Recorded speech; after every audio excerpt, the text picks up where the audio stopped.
ഫ്ലവേഴ്സിന്റെ പിൻബലത്തോടെ 24-ന്റെ പുതിയ സംരംഭം 24 study abroad. വിദേശ പഠനം ഇനി സുരക്ഷിതം. 1600-ലധികം സർവകലാശാലകളും 1,00,000+ കോഴ്സുകളും.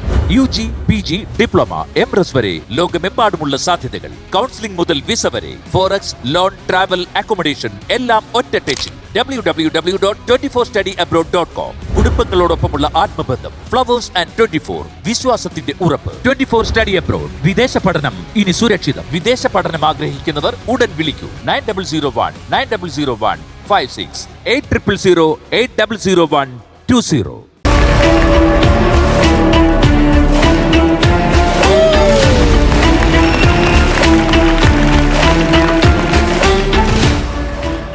ഹലോ, ഡ്യൂട്ടിയുടെ ശല്യപ്പെടുത്തിയോ? സർക്കാരിന്റെ ചെലവിൽ നല്ല ശാപ്പാട് പഠിച്ചേറ്റിരുന്നു ഉറങ്ങുവല്ലേ? അല്ല സാർ, ഒരു കേസിന്റെ തുമ്പ് അന്വേഷിക്കുമായിരുന്നു. എന്നിട്ട് കിട്ടിയോ? കിട്ടിയെങ്കിൽ അന്വേഷിക്കോ സാർ? എടാ, നീ അന്വേഷിച്ചിട്ടാ അതിന്റെ തുമ്പ് കിട്ടിയോന്ന്? അന്വേഷിച്ചോണ്ടിരുന്നപ്പോഴല്ലേ സാറ് കയറി വന്നത്. അന്വേഷണം ഞാൻ കൊണ്ടായിരുന്നു. നീ ഇങ്ങോട്ട് മാറിയെന്നെ. ഇങ്ങോട്ട് മാറിയില്ലേ? പിടി പിടി പിടി പിടിയടാ പിടി. ശതമേ രാത്രിയിൽ വാദ്യഘോഷാലികൾ കൊണ്ടുവാ, ഓയ് കൊണ്ടുവാ. കളിയടാ. സാറേ, എന്റെ മുട്ടില് കമ്പി ഇട്ടേക്കോ, കളിക്കാൻ പറ്റത്തില്ല. മിക്കവാറും നിന്നെ ഞാൻ ഏതെങ്കിലും കാന്തത്തി ഒട്ടിച്ചങ്ങ് വെക്കും. നീ വെറുതെ ഇരിക്കാതെ ഇത് പിടിച്ചേ. പിടിയാ, പിടിച്ചേ. അയ്യോ സാറേ, മെൻസ് വരുന്നേ. അപ്പൊ നിന്റെ തുറക്കാർ പോയേനെ. കാറ് വരുന്നെന്ന് പറഞ്ഞു. കാറിനെ അന്വേഷിച്ച് ബെൻസ് വരുന്നെന്ന്. അതങ്ങനെ ശരിയാവൂടെ? കാറിനെ അന്വേഷിച്ച് ബെൻസ് വരുന്നു. കാറിന്റെ പേരല്ലേ ബെൻസ്? അല്ല, പിന്നെ പെട്ടിയാട്ടയുടെ പേരാണോടാ ബെൻസ്? എന്റെ പൊന്ന് സാറേ, കാറിന്റെ പേരല്ല ബെൻസ്. എടാ, എനിക്ക് നിന്നെക്കാട്ടി പഠിപ്പും വിദ്യാഭ്യാസം ഉണ്ട്. എനിക്കറിയാം കാറിന്റെ പേരാ ബെൻസ് എന്ന്. സാറേ, കാറിന്റെ പേര് അംബാസിഡർ. ഇത്രയും നേരം ബെൻസ് എന്ന് പറയുന്നു, ഇപ്പൊ പറയുന്ന അംബാസിഡർ. ഈ ഏതെങ്കിലും ഒന്ന് ഉറപ്പിക്കുന്നുണ്ടെ പറയുക. ഓ എന്റെ പൊന്ന് സാറേ, ഈ കാറിന്റെ മുതലാളിയുടെ പേരാണ് ബെൻസ്. അപ്പൊ കാറിന്റെ പേര് അംബാസിഡർ. അങ്ങനെ ആയിരുന്നോ? അപ്പൊ നീ അവനെ വിളി. മിന്നടി മിന്നടി മിന്നാമീനും നക്ഷത്രത്തിന്റെ മുങ്ങടി മുങ്ങടി പൊന്നിൽ മുങ്ങടി കോരിരു വീട്ടിലെ കണ്ണേ. സാർ, എന്റെ കാറിന്റെ കാര്യം ജോർജ് സാർ അകത്തിരിപ്പോണ്ട് പോയി സംസാരിക്കും. സാർ, ഹലോ, എന്റെ കാർ ഇറക്കണം. ചിലവര് മുടി കെട്ടി കാർ വലിച്ചിറക്കുന്ന ഞാൻ കണ്ടിട്ടുണ്ട്. തൊണ്ടക്കുഴി കൂടെ ഇറക്കുമ്പോൾ അതിന്റെ ടഫായിരിക്കും. എന്നാലും താങ്കൾ ട്രൈ ചെയ്ത് നോക്കിക്കോളൂ. അയ്യോ സാർ, അതല്ല, ഇവിടെ പിടിച്ചിട്ടിരിക്കുന്ന എന്റെ കാർ എനിക്ക് ഇറക്കണം. അതൊക്കെ ഞാൻ ആലോചിക്കാം. അല്ല, എന്താ തന്റെ പേര്? ഷൺമുഖൻ. എല്ലാരും ബെൻസ് എന്ന് വിളിക്കും. എല്ലാരും ബെൻസ് എന്ന് വിളിക്കാനാണ് ആ പാവ അച്ഛനും അമ്മയെ കഷ്ടപ്പെട്ട് നിന്റെ നൂലുകെട്ട് നടത്തി നിനക്ക് ഷൺമുഖം എന്ന് പേരിട്ടത്. ഒരിക്കലൊരു പേരിട്ട ആ പേര് വിളിക്കണം, അല്ലാതെ വേറെ പേരിട്ടോണ്ട് വരരുത്. ഇപ്പൊ നീ എന്റെ പേര് തന്നെ നോക്ക്. ഹലോ. ഹലോയോ? ഹലോയോ പുല്ല്, അത് പറഞ്ഞു പറഞ്ഞപ്പോ അതേ വായി വരുന്നുള്ളൂ. എന്റെ പേരെന്തിനായിരുന്നു? ഷൺമുഖൻ. എടാ, നിന്റെ അല്ലേ എന്റെ പേര്? ജോർജ്. ജോർജ്. എന്റെ പേര് ജോർജ്, മനസ്സിലായല്ലോ? സാർ, എന്റെ കാർ എനിക്ക് വേണം സാർ. എന്റെ കാറിലേക്ക് എനിക്ക് ഉറങ്ങാൻ പോലും പറ്റത്തില്ല സാർ. അത് നീ കാറിന്റെ അകത്താണോ മരുന്ന് കിടക്കണത്? അതല്ല സാർ, എന്റെ അച്ഛനെ പോലെയാണ് ഞാൻ എന്റെ കാറിനെ കൊണ്ട് നടക്കുന്നത്. നിന്റെ അച്ഛനെ വൈകിട്ട് ഡീസൽ ടാങ്ക് കൊണ്ടാ? സാർ, എനിക്ക് കാർ വേണം sir. Please sir, please sir, എങ്ങനെയെങ്കിലും എന്റെ കാറും തരണം sir. Please sir, please sir. എന്തുവാടാ ഇത്? കഴിഞ്ഞ ഉത്സവത്തിന് എന്റെ 5 വയസ്സുള്ള ചെറുക്കൻ കാർ വേണമെന്ന് പറഞ്ഞപ്പോ ഇത്രയും കാണിച്ചില്ലല്ലോടാ. മുറ്റടിച്ചിട്ട് നീ എന്തുവാണ് ഈ കാണിക്കുന്നത്? പ്ലീസ് സാർ, പ്ലീസ് സാർ, എന്റെ കാർ എങ്ങനെയെങ്കിലും തിരിച്ചറിയാം സാർ. കാല് പിടിക്കാം സാർ, പ്ലീസ് സാർ. എടാ ബെൻസേ, ഇത് നിന്റെ കഥയല്ല, എന്റെ കഥയാടാ. സോഷ്യൽ മീഡിയയിൽ ഒരാൾ പറയണത് അങ്ങേരെ കഥയും, ഇപ്പൊ സാറ് പറയണത് സാറിന്റെ കഥയും. സത്യം പറഞ്ഞ ആരെ കഥയാണ് സാർ? അങ്ങോട്ട് പോടാ, അങ്ങോട്ട് നീങ്ങിക്കടാ, അങ്ങോട്ട് ദൂരത്തോട്ട് പോയി മാറിയിരിക്കടാ. എടാ ബെൻസേ, നിന്നെ കാണാൻ ജോർജ് സാർ ഇവിടെ വന്നിട്ടുണ്ട്. നിന്റെ മുമ്പിൽ ജോർജ് സാർ ഇങ്ങനെ നിൽക്കുന്നുണ്ട്. നീ ഇനിയും ജോർജ് സാറിനെ പറ്റി അറിയാനുണ്ടോ അനിയ? സാർ, സാറിന് തെറ്റി. സാറല്ല കാണാൻ വന്നത്, ഞാനാണ് സാറിനെ കാണാൻ വന്നത്. ഈ ഡയലോഗ് പറയാൻ വേണ്ടി നീ ഉള്ളിടത്ത് വന്ന് ഞാൻ പറയാടാ. ഇത് പറയാൻ വേണ്ടിയാണ് നിന്നെ ഞാൻ ദൂരത്ത് നിർത്തി പറഞ്ഞത്, മനസ്സിലായല്ലോ?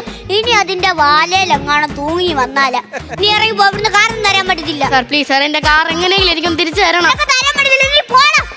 സാർ പ്ലീസ് സാർ, വീട്ടിൽ പോടാ. കാറൊന്നും തരാൻ പറ്റത്തില്ലെന്ന് പറഞ്ഞാൽ പറ്റത്തില്ല. വിളിക്കുന്നേ. ഹലോ. ഹലോ, DGP ആണേ. പറയൂ സാർ. ജോർജ് അല്ലേ? അതെ, ജോർജാണ്. ജോർജ്, റിട്ടയർമെന്റ് കാര്യമൊക്കെ എന്തോ ആയി? പിന്നെ സാർ അടുത്ത മാസം ഞാൻ റിട്ടയർമെന്റ് ആവുകയാണല്ലോ. വലിയ പരിപാടികളൊന്നും നടത്തണ്ടെന്നേ. എനിക്ക് പോലീസിന്റെ മെഡൽ കിട്ടിയില്ലെങ്കിലും കുഴപ്പമില്ല. പിന്നെ എന്റെ റിട്ടയർമെന്റ് ചടങ്ങൊക്കെ കഴിഞ്ഞ് ഞാനിങ്ങനെ വെളിയിലോട്ട് ഇറങ്ങി വരുമ്പം എനിക്ക് അകമ്പടിയായിട്ട് 1500 ഡാൻസേഴ്സ് ഇന്ന് ശതമീ രാത്രിയിൽ വാദിപോശാലികൾ കൊണ്ടുവാ അത് കളിക്കണം. തന്റെ അടുത്ത മാസത്തേക്കുള്ള റിട്ടയർമെന്റ് അടുത്ത ആഴ്ചത്തേക്ക് ഞാൻ ആക്കിയിരിക്കുന്നു. എന്തിനാ സാറേ? തലയ്ക്ക് സുഖമില്ലാത്തവർ അധികം നാള് പോലീസ് വെച്ചിരുന്നൂടാ. പിടയുന്ന വാക്കുകളൊക്കെ കേട്ട് ഇവരെങ്ങോട്ട് ഈ ബക്കറ്റ് വെള്ളം എടുത്തോണ്ട് ചിലപ്പോ വീട് വരെ പിടിച്ചേർത്താൻ പറ്റി കാണത്തില്ലായിരിക്കും. ഇതൊരു പൗരന്റെ മൗലികാവകാശമായിരിക്കും. അവൻ പൊക്കോട്ടെ, അതൊന്നും സർക്കാരിന്റെ ചെലവില്. അവൻ അറമാതി കിട്ടുന്നേ. ഇവന്റെ കാര്യം അങ്ങോട്ട് വാടാ. സാറേ, സാറൊന്ന് വിട് സാർ, പ്ലീസ് സാർ. എന്നെ പിന്നെ എന്തുവാ സാർ ഇവൻ വേണ്ടാതീനം കാണിക്കുന്നത്? ഇതൊക്കെ ഒരു വേണ്ടാതീനമാണോടാ? അവന്റെ ഒരു സിറ്റുവേഷൻ ഇല്ലയോടാ ഈ സംഭവം. സാർ എന്തൊക്കെ പറഞ്ഞാലും ഞാൻ സമ്മതിക്കത്തില്ല. നിനക്കെന്തുവാടാ ഇതുകൊണ്ട് ഇത്ര ദോഷം? മറിച്ച് അവന്റെ ആശ്വാസം. സാർ എന്തൊക്കെ പറഞ്ഞാലും ഞാൻ അവനെ കഴിവാൻ സമ്മതിക്കത്തില്ല. എടാ ബെന്നി, നീ വളർന്നു വരുന്ന നീ വളരെ വൃത്തിയോട്ടനാവാ കേട്ടോ. സാർ ചെയ്തത് നീതികേടാണെന്നറിയാം, പക്ഷെ സഹിക്കാൻ പറ്റാത്തോണ്ടാണ് സാർ. സഹിക്കാൻ പറ്റാത്തോണ്ട് അവര് ഒരു ദിവസം 2, 3, 4 തവണ കഴുകുന്നതാ. ഒരു പൊടി പോലും കാണത്തില്ല, ക്ലീൻ ആയിരിക്കും. ഇപ്പൊ പൊടി പിടിച്ച് കിടക്കുന്ന സാറൊന്ന് കണ്ടു നോക്ക്. എന്റെ പൊന്ന് സാറേ, ഇതിപ്പോ ഇവിടെ കഴിവുന്നത് നാട്ടുകാർ കണ്ട എല്ലാരും കൂടി ഇവിടെ വന്നിരുന്ന് ചെയ്യും. നാട്ടുകാരെല്ലാം കൂടി ഇവിടെ വന്നതൊക്കെ ചെയ്യുന്നത്? എന്റെ പൊന്ന് സാറേ, നമ്മൾ ഇവിടെ പിടിച്ചിട്ട് ഇവന്റെ വണ്ടി ഇവൻ കഴുകിയത് നാട്ടുകാർ കണ്ട എല്ലാരും കൂടി ഇവിടെ വന്നത് ചെയ്യത്തില്ലേ? വണ്ടി കഴുകണല്ലേ? ഇവന്റെ വണ്ടി ഇവൻ കഴുകിയെന്ന്. അതായിരുന്നല്ലേ സ്റ്റോറി? സാർ എന്തോ വിചാരിച്ചു? ഞാൻ വേറെ റൂട്ട് കയറി പോടാ ബെന്നി. നീ അങ്ങോട്ട് പോയേ. അപ്പൊ നിന്റെ വീട്ടിൽ നിനക്ക് കാർ വരാൻ പറ്റില്ല. Sir please sir, please sir, നീ വീട്ടിൽ പോടാ ബെഞ്ചേ. സാർ പ്ലീസ് സാർ, പോടാ ബെഞ്ചേ. രാത്രി അപ്പം വന്നേക്കുന്നു. എടോ ബെന്നി, സാർ നൈറ്റ് ഡ്യൂട്ടി ആർക്കാ? എനിക്കാ സാർ. ആണോ? എത്ര മണിയായി? 12 മണിയായി സാർ. നോക്കുന്നു മയങ്ങിയാലോടാ. മയങ്ങാല്ലേ? അയ്യോ അയ്യോ.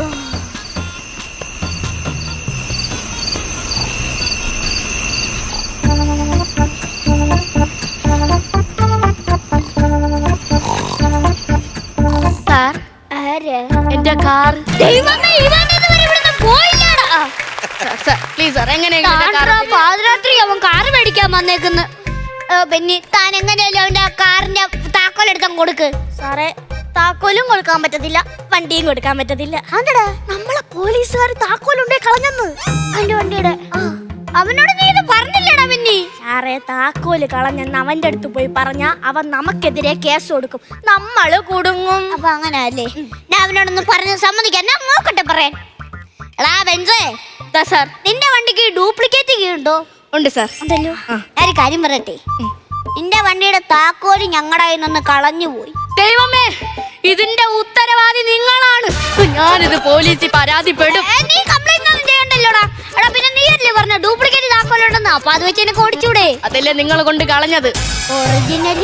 ഒറിജിനൽ കളഞ്ഞോണ്ടല്ലേ സാറേ ഞാൻ ഡ്യൂപ്ലിക്കേറ്റ് എടുത്തത്. എടാ ബെന്നി, പെട്ടു നമ്മളെ. എടാ, ഞങ്ങൾക്ക് എപ്പോ താക്കോല് കിട്ടുമ്പോ അന്ന് നിന്നെ വിളിക്കാം. നീ ഇപ്പൊ പോ. സാർ പറ്റത്തില്ല സാർ, എനിക്ക് എന്റെ കാർ ഇട്ടാ ഞാൻ ഇവിടെ നിന്ന് പോകത്തില്ല, എനിക്ക് ഉറക്കം വരത്തില്ല സാർ. പോടാ, നീ ജോർജിനെ തനി കൊണം നീ അറിയ. നീ പോയേ. സാർ പാതിരാത്രി ഒന്ന് ശല്യപ്പെടുത്തുന്നു. നല്ല ക്ഷീണമുണ്ട് മനുഷ്യന്. നല്ലോണം ഉറക്കം വരുന്നുണ്ട്. ഈശ്വരാ, വൈകത്തില്ല.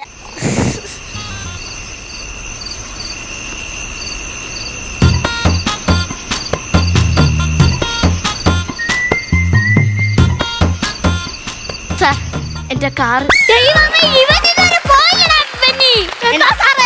എന്റെ കാറ് കിട്ടുന്നത് വരെ ഞാൻ ഇത് തുടരും. എടാ ബെന്നി, നീ എവിടുന്നേലും ഒരു ഡ്യൂപ്ലിക്കേറ്റ് കീ അവൻ ഉണ്ടാക്കി കൊടുക്ക്.